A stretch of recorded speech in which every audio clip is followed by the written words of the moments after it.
नेतृत्व के अलग अलग पहलू। यहां सदगुरु दो अलग अलग तरह के नेताओं के बारे में बात कर रहे हैं और समझा रहे हैं कि क्यों दोनों प्रकारों में संतुलन होना किसी भी गतिविधि की सफलता के लिए जरूरी है। सदगुरु कहते हैं, हम नेतृत्व को कई तरह से देख सकते हैं, पर मूल ढंग से दो अलग अलग तरह के नेता होते हैं। कुछ नेता व्यवस्था के हिसाब से चलने वाले नियमशील होते हैं, तो कुछ नेता करिश्माई होते हैं। एक व्यक्ति नियमशील नेता को वही करना होता है जिसकी अपेक्षा उनसे की जाती है। उसकी जगह वे अगर कुछ और करते हैं तो उनको सराहा नहीं जाता। एक नियमशील नेता का काम आसान होता है क्योंकि उन्हें बस वही करके दिखाना है जिसकी उनसे अपेक्षा की जा रही है। वे व्यवस्था में से होकर ही आगे बढ़ते हैं और व्यवस्था को समझते हैं। वे नेता है, पर अधिकतर वे किसी मौजूदा ढांचे के मैनेजर की तरह ही है। इन दो चीजों को कहीं ना कहीं संतुलन में आना ही पड़ता है और आपको उनके बीच एकजुटता लानी पड़ती है। आपके अंदर प्रतिभा और व्यवस्था के बीच कुछ एकजुटता होनी जरूरी है जिसे लोग आपको समझ सके, उसके साथ संबंध बना सके और देख सके कि उनके लिए यह कितनी उपयोगी है। नहीं तो कुछ भी ज्यादा देर नहीं चलता। अगर आप किसी भी गतिविधि को सफलता के साथ पूरी करना चाहते हैं तो निश्चित रूप से तरीका और व्यवस्था होने ही चाहिए, पर साथ ही प्रतिभा भी जरूरी है। शायद नेता लोग अपनी प्रतिभा को साफ साफ व्यक्त नहीं कर सकते।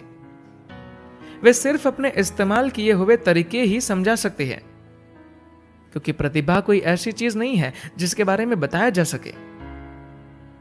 बात बस इतनी है कि उनके जीवन के कई तरीकों से ही उनकी प्रतिभा साफ साफ झलकती है। लोगों को हमेशा से ही इस तरीका बनाम प्रतिभा के सवाल से परेशानी होती रही है। आपके पास एकदम सही तरीका हो सकता है, पर फिर यह भी हो सकता है कि आपका सारा जीवन साधारण ही रह जाए। इस पर से मुझे हेनरी फोर्ड के साथ घटी हुई एक सुंदर बात याद आती है। हमेशा से किसी भी प्रकार का काम करने वाली मशीनों में मेरी रुचि रही है, तो मेरे स्वभाव के हिसाब से मैं अधिकतर बड़े बड़े कारखानों को देखने जाता रहा हूं, खासकर वाहन बनाने के कारखाने को।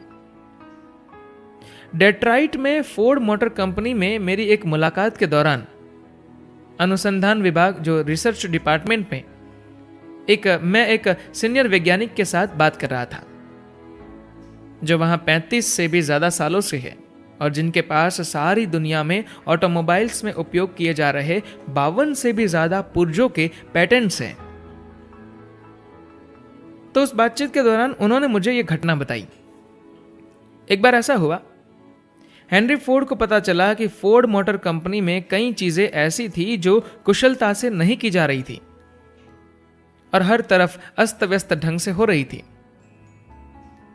तो उन्होंने एक कुशलता विशेषज्ञ को काम पर लगाने का निर्णय किया।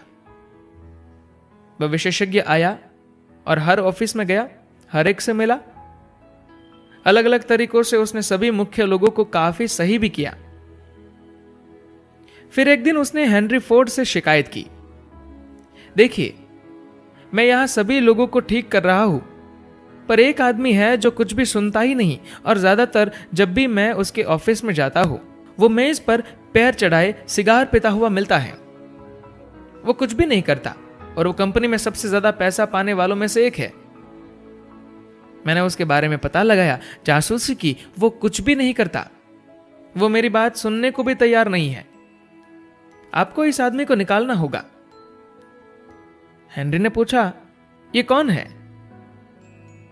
जब विशेषज्ञ ने उसका नाम बताया तो हेनरी बोले, आप उसे छोड़ दीजिए। पिछली बार जब जब वो टेबल पर पैर रखकर सिगार पी रहा था, तब उसको एक ऐसा विचार आया था जो करोड़ों डॉलर के फायदे वाला था। आप उसे परेशान मत कीजिए। तो अगर हम ऐसी परिस्थिति नहीं बनाते जिसमें कहीं ना कहीं तरीके से भी आगे बढ़कर कोई खास चमकदार चीज भी हो, तो जीवन बस साधारण ही रहेगा। पर फिर भी तरीका एक ऐसी चीज है जिसे आप हमेशा अपना सकते हैं, क्योंकि प्रतिभा हर रोज हर पल नहीं चमकती। कोई भी मनुष्य बिना प्रतिभा का नहीं होता। बस एक सही ढंग के वातावरण की जरूरत होती है जिसमें यह प्रतिभा खिल सके, यह प्रतिभा आपके अंदर चमक सके। ऐसा अंदरूनी वातावरण तैयार करने के लिए एक महत्वपूर्ण पहलू यह है कि आप उन मूल वाहनों की ओर ध्यान दें जिनके साथ इस जीवन में यात्रा करते रहते हैं, शरीर और मन। जीवन में आपकी सफलता का स्तर मूल रूप से इस बात से तय होता है कि आपने अपने शरीर और मन का कितनी अच्छी तरह उपयोग किया है। धन्यवाद।